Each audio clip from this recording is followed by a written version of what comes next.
दिल्लीत परत बसतात हे देशाचं दुर्दैव आहे. आज या मस्तीमध्ये तुम्ही चाललाय.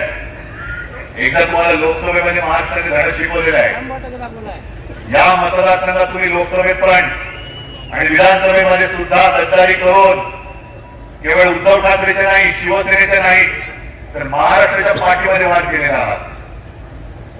आणि दर वेळेला दर सभेमध्ये म्हणजे मला बरं वाटतं की देशाचे पंतप्रधान विश्वगुरु यांचं भाषण उद्धव ठाकरेवरती बोलल्याशिवाय पूर्णच होत नाही. बघा केवढं महत्वाचं आहे की नाही, आपला वाट आहे की नाही. अमित शहाचं सुद्धा उद्धवजी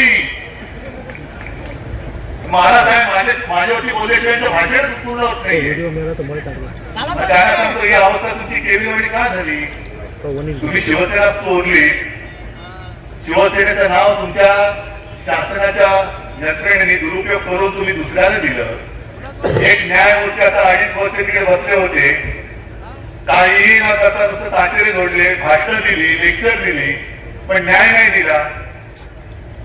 आणि मग जाता जाता एक 8-15 दिवस आधी सांगितलं की तो राम मंदिराचा निर्णय घेताना काय करायचं कळत नव्हतं. मी यमाई देवीच्या मंदिरात गेलो आणि यमाई देवीने मला बुद्धी दिली. आम्हाला आधी कळलं असतं तर आम्ही त्यांच्याकडे जाण्यापेक्षा आधी यमाई देवीकडे गेलो असतो. मग कशाला तुम्ही बसला होता तिकडे खुर्ची उभवायला.